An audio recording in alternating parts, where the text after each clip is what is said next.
What's going on, Tom? Hey, Rob, how are you, man? I'm doing good, man. Welcome to another episode of the Closers Club today. I'm here with Tom Colleran.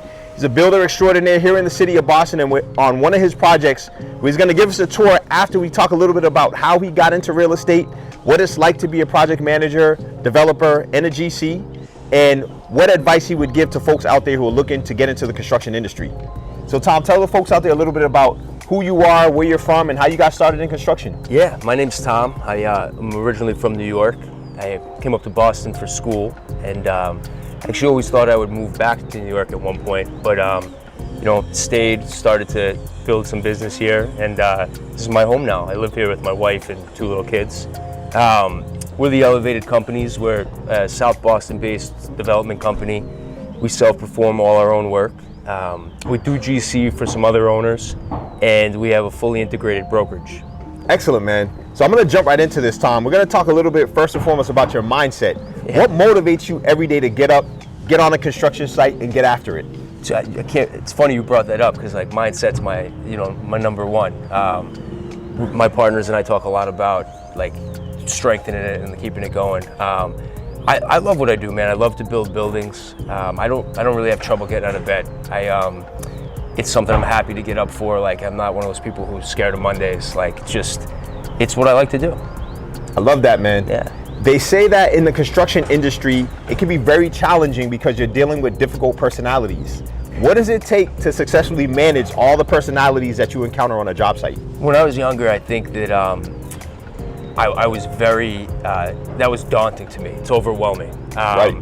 And then again, back to the mindset thing, like if you can develop where you're the calm one, or you're the one who checks your thoughts or your emotions and just like works toward a common goal, I think that mindset is the only tool, really. Like, you can try them all. You can try different forms of communication. You can try pivoting off subs you think are a bad relationship, finding new ones. But really, I think it starts and ends with yourself.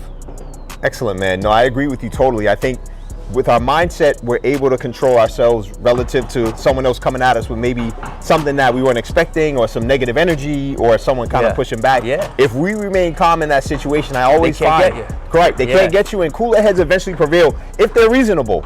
If they're not, they don't belong in your job site in the first place, right? Yeah, and if that level of unreasonable is, please let's not work together again. Right. And also like keep your documentation tight, I suppose, and records, etc. But yeah, I agree. Excellent, man. Tell us a little bit about, Tom, how you got to this phase in your career. You've done what, 20, 30 unit buildings now at this point, as far as size-wise? Some owner's rep work sizes there. As far as like us building, we're typically like this 6 to 12 unit space. Gotcha. But open to anything and hoping to go bigger all the time. What did that transition look like? Did you start day one on projects of this scale, or did you start with single families? Yeah, I think that, 3 families. I think that most people in the Boston area start with like triple decker rips. And that's where I started. That's where most people I know started. And then, you might move into new construction, 2s or 3s or 4s. And then you eventually find your way to like probably this size. And it's typically where we like to stay, new construction, and then 6 to 12 again. I'm glad you brought that up, Tom, because a lot of folks don't realize there is a stark difference, in my opinion, and tell me if you disagree with this, in doing a 3-family renovation versus new construction, right? Yeah. Apples to apples, what would you say is easier? What's the downside or the positives for either one?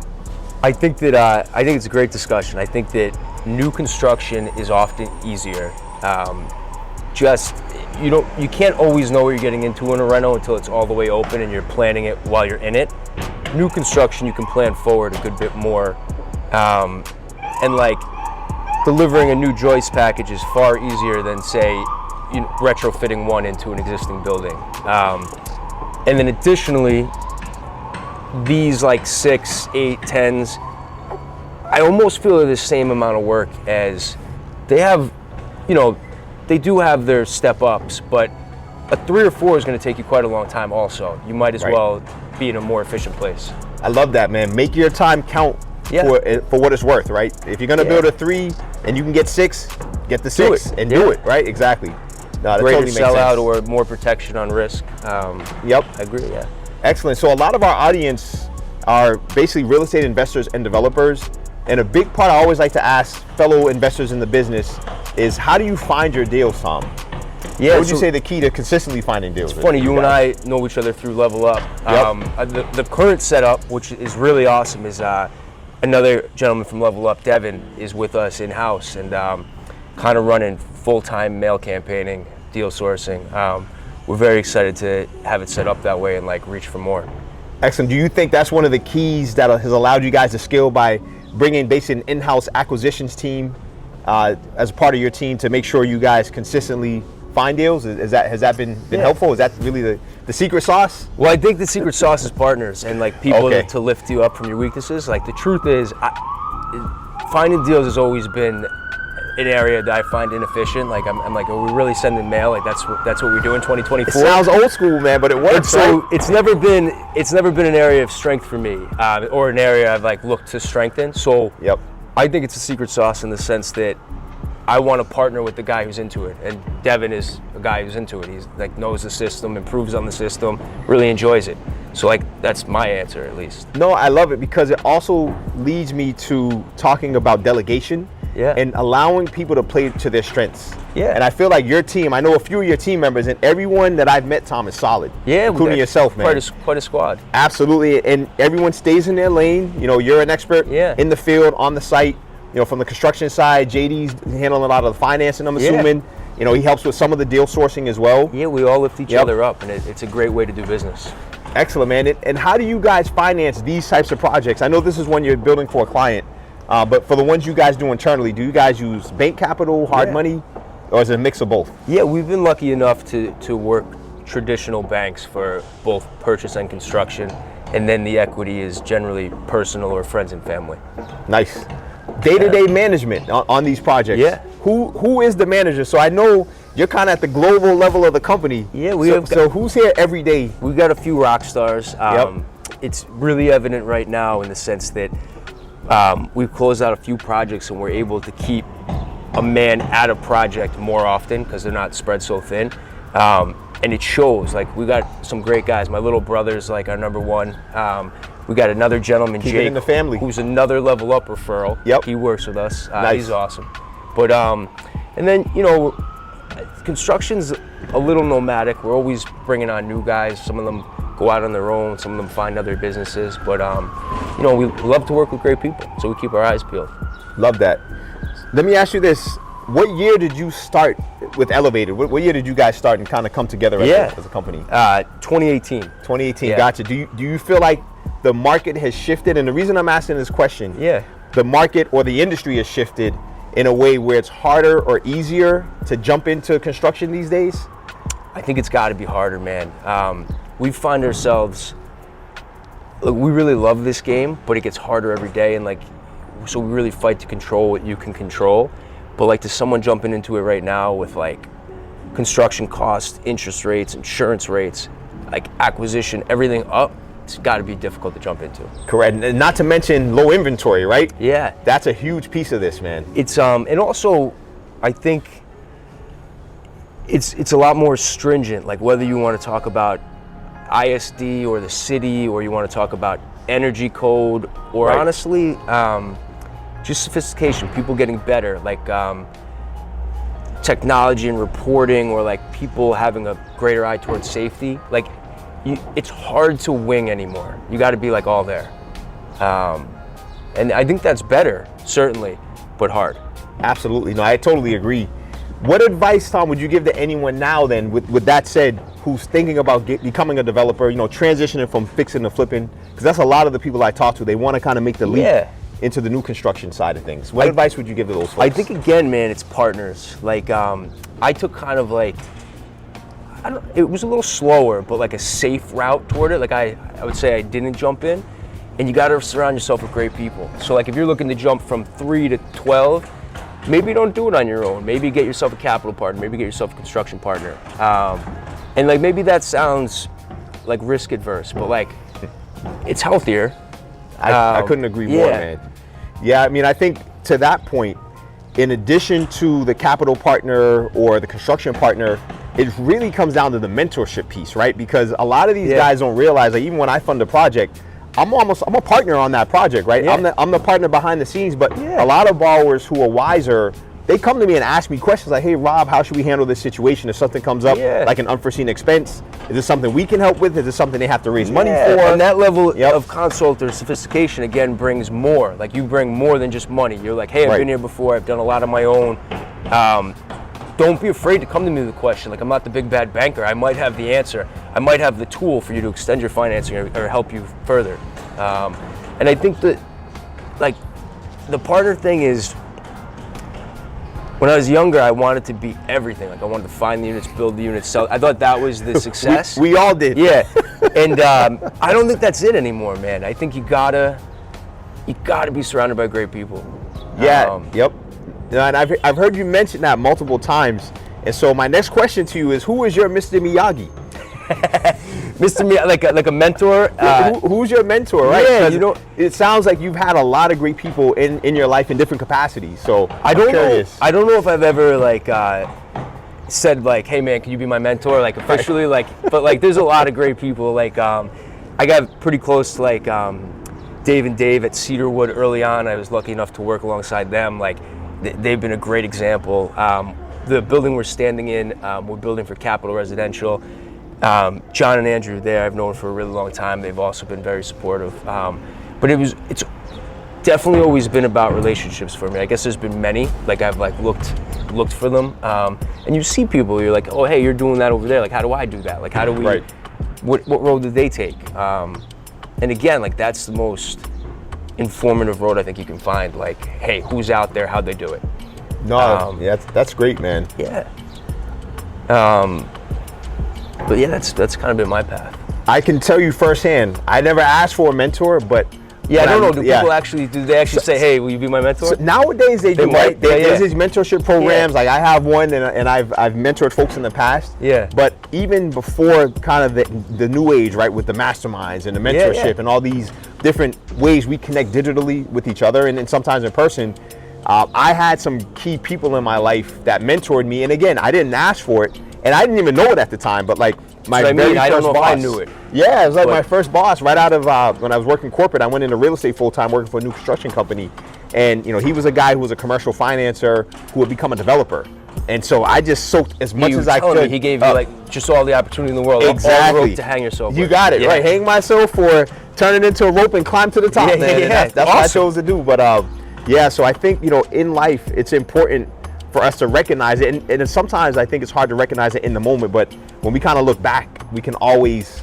connect the dots and remember those key people who played a role in helping us get to where we are. Yeah, I had a little bit of that too. I worked with some property group for a long time, and Ryan and Anthony there are, they've been at it for a while. They just keep stacking on projects, and that same thing you're talking about. Like, they needed a lot. I wanted to learn a lot, and it was just like the room to run. Like you just keep trying to get better every day, learn, and like provide as much value as you can. And they were just saying, hey, any value you can provide, bring it. And you just go. Love that, man. What was the transition like from Sun Property Group to now, right? So like when you left them, you go straight to your own thing with Elevated, or was there some stops along the way? I was just in a period of like, again, hunting for relationships and like hunting for growth, honestly. And I think this business, it's hard to build all these units and like not want to be an owner. Like you watch it with your employees or other people, and you want to grow and you want to build bigger and better things. So with those relationships, a couple of guys, JD and a friend of ours, Slava, who used to be out of Boston, had just been encouraging me to, break out. Like instead of like playing the safe W2 game, like get serious and like move up. And I resisted it for a long time. I really did. Like I'm pretty safe, I suppose. And eventually the conversations got me, and like I made the move. And even still, I even made the move in safety. Like I was very adamant about like, hey, this is my setup now. Like, I need a similar setup. And when you asked what would I recommend to young people, I think take the jump as early as you can when it's not important. You know what I mean? Right. I kind of kicked that decision for a really long time. And then it got to where, Elevated was ramping up further development. Slava now lives in Hawaii, and it was just kind of, JD and I knew we were going to keep building buildings, and we partnered up. And I have him, we're the construction side. He has a partner, Dan, that run the brokerage. It's awesome to have, someone right alongside us. And then the three of us have been participating in developments together for the last 3 or 5 years. Nice. You guys have a fully vertically integrated business, and I've seen the results of it, man, the fruits of the labor, and it's pretty amazing, man. Thanks, man. Yeah, no problem. We're proud of it. We try and get better every day, but yeah, no, you guys are doing it, man. I see it, and I'm just grateful to be a witness and to really grateful to know people like you, man. Grateful to have the relationships. I think that's the only way. Yeah, definitely. When did you know you wanted to be an entrepreneur, Tom? So I think that's the bug that pushed me away from, say, the W-2. Our office is up the street here, but everybody over there, you were asking me about our squad earlier. It's really just like a house of entrepreneurs. So Devin, he's working with us, right? But he's his own thing. He's an entrepreneur in the deal space. Dan, JD, even our guys out in the field, you run your own day. You come up with your own improvements. You look for ways to do the next building better. Everybody is in-house kind of an entrepreneur, and I think that's what finally drew me over the edge. I knew that I had to be in a place where you can constantly grow, develop your own thing, and you go as far as you're willing to try, right? Instead of a ceiling somewhere, Yeah. What's next for you, Tom? So are you guys as a company looking to scale up to doing larger projects? Yeah. Are you guys looking to kind of maintain and stay in the Boston market, expand in different markets? Speak a little bit about the game plan. Yeah, thanks. For the future. Before I evolved it, larger projects definitely. You see these big buildings and you're like, oh man, I'd love to build a tower somewhere. But the truth is, if you get there, you're probably hiring a GC at the end of the day if you go too big. You're not going to always self-perform with, So I think bigger and better for us is kind of as creative and challenging as we can find. So JD just built a new house down in Milton, with one other next to it. Very difficult, single family subdivision, about as crazy as you can get. The grade range was 30 plus feet. Wow. Wow. So we're singles, the target, no, but a real challenging project with a beautiful result, definitely. And we want to carry that into along the way. So we're really interested in this idea of recreating whole places, more than one building. So a lot of mixed use, maybe multiple parcels, more placemaking certainly, where we can develop a whole theme, maybe even with some programming around it. Programming being maybe we have an area for the neighborhood kids on the weekends, small concerts, and then furthermore, in this difficult environment, how do we even make this a more creative way to underwrite deals? So maybe we own and operate a business in the lobby. Maybe we partner with someone who wants to own and operate a business in the lobby. Right. We want to build more than just one structure, and bring it all in our house. So we've been thinking a little bit of almost small construction-driven private equity. We do have the ability to take over, say, existing assets or lots that need help, and package it into a really awesome product.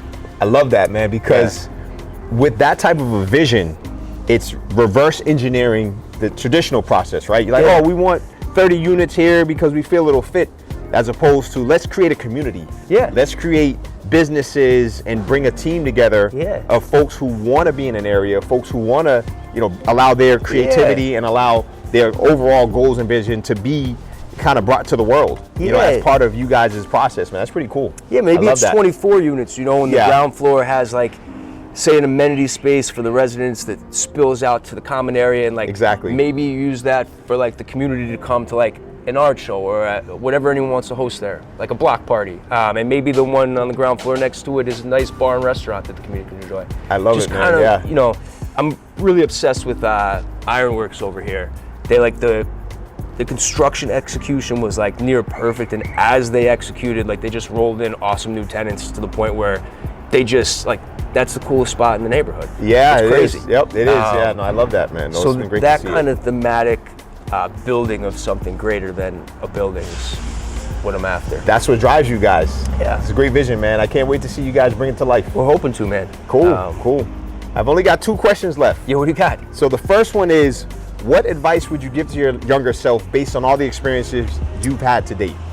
Yeah, the funniest one I have is I'm looking for me. Like, I want to hire these young kids that don't know their path into real estate development and help them grow into it by, you start at the bottom. You push brooms and drive dump trucks, but that's how you get in. And right. I was looking for those opportunities when I was that age, and I had trouble finding them.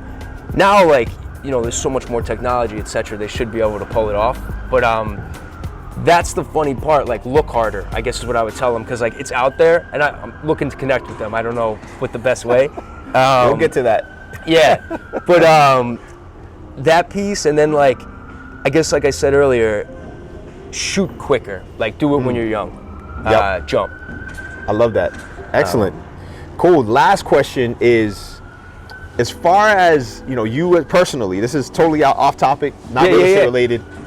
Anything out there that you're willing to share with folks that very few people know about you? Very few people know about me. Yeah.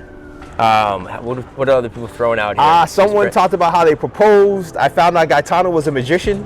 Gaetano was a magician? Yeah, man. Gaetano was a magician. I didn't know he was a magician. And then even crazier, he was at, Locos Tacos on West Broadway, and a girl was in there. It was like, you were my magician at my birthday party. When I was like 12 years old. She remembered him, man. So how about yourself, man? Any hidden talents? I don't know if I have any hidden talents. I've got some weird, like I'm an Eagle Scout. Like, that's nice. Always a weird one. Cool, man. Yep. My wife, I met in high school. I know that, like, people find that highly interesting. They're like, you guys have known each other long? I'm like, yeah. Were you together since high school? Yeah. You were? Oh, wow. Yeah. Good for you, man. Yeah. So, like, I guess those are 2, like, interesting parts about me that I'm not always sharing. Cool, man. Yeah, we had one guest talk about how he proposed at McDonald's, and you know him. Who? Fellow Level Up member, Casey. Proposed at McDonald's? That's pretty interesting. You gotta watch the episode. It's airing in the next couple weeks. Yep. That's he's funny. I like he is, man. Yeah. So, good stuff, man. Yeah. No, I appreciate you sharing, Tom. So, how can people connect with you? I know you have a group of contractors that meets as like a mastermind group that you run that meets regularly. So, share how folks can connect with you, and maybe folks may want to join as well. Yeah, I'm on Elevated Construction Co. on Instagram, and also Build Boston on Instagram is the group you mentioned. And actually, the previous question about like young kids and like Build Boston came together, and like when I was trying to grow into this, it's like, this shouldn't be that hard. Like, why does the CO checklist at ISD like get you to a dead end? Like, why don't someone have a better checklist? So like, how can we as a group like get an optimal checklist through like peer input? And then again with the relationships, like why does it need to be gate kept? Why do you need an intro? Like, get in a group. Like, Level Up is awesome for us. We love that. Yep. Like, there have to be tools. So like, centralize this knowledge so that you can get to a consensus quickly if you're in a gray area or need an answer. But that's a great place to connect. I'd love to hear about anybody who's interested in joining us. Cool. So what's the membership process like with Build Boston, and who are your ideal members is really what I'm getting at. Yeah, I think twofold. It's typically self-performing developers because like it's pretty construction oriented. We don't have a lot of like briefcase only or capital only. Right. Very construction focused is the hope, but it's also like definitely for that young kid who's looking to learn, and like that I kind of take as an open canvas. Like, okay, you know what I mean? Like, you might not know who you are yet. You just know you want to grow in this field, and I want to be there to help. National or local? You guys, just local guys. All right, I'll let you know when Build Chicago and Build New York. I love it, man. We've got the national audience out here on YouTube. I gotta find the guy in each city to point it. To run it. Yeah. No, that's awesome. This was great, Tom. I really appreciate you sharing. Yeah, thank you everyone for tuning in today. If you're liking what you're hearing, please feel free to share it with someone you think will benefit from it. Like it and subscribe as we're looking to grow the channel. Tom, this was awesome. Hey, Rob, thank you, man. Absolutely, man. Let's do this tour. Yeah. All right, let's go.